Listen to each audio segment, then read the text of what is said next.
about margins today. Margins. Now, last one, I don't know if you can see that, is pricing. Pricing is oftentimes, we do this at our seminars when we do a pricing seminar, is oftentimes the most overlooked, underattended strategic lever for profitability in a business.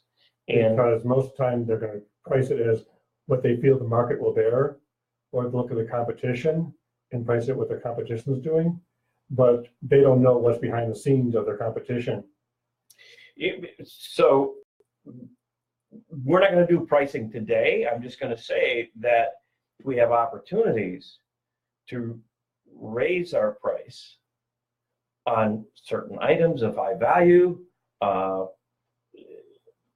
If we haven't raised our prices in 3 years or so, hey guys, it's time. So we'll take you through how to have that conversation. In fact, I was just at a networking event, doesn't matter, I think it was last week. And it was really neat what they do, because it was my first time there. It was really neat what they do. At the very end of their networking event, they throw 3 questions out on the floor.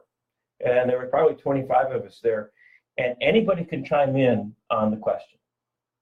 And one of them was, how do you have a conversation with a customer relative to raising their price?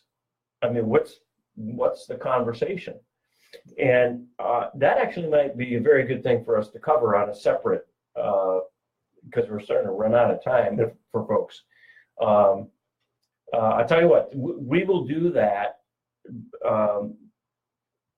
maybe even the next one, next Facebook Live. So again, in summary, you know how you get to gross margin. It's take your direct costs, and for summary purposes and only example, I just use material and labor at the moment, because I want to know what's my gross profit. What after selling several units of sale, what do I have left to then cover all of my necessary fixed costs? Doesn't mean that we don't look at fixed costs to see what we can reduce. It certainly does. We look at that.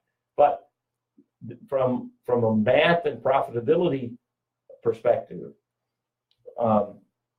this becomes so important, right?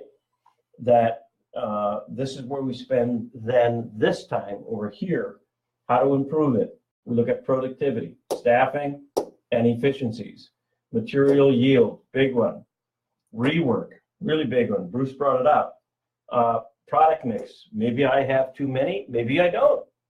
Maybe I need to add a product to my mix in order to raise my price, my average pricing. So product mix, and then of course pricing alone. And we enjoy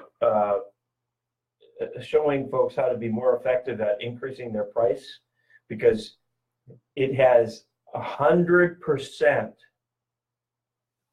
influence on the bottom line. It flows all the way to the bottom, right? If you get better at material and you get better at labor, you don't get all of that to flow to the bottom line, because we already know that it's 50% of your cost.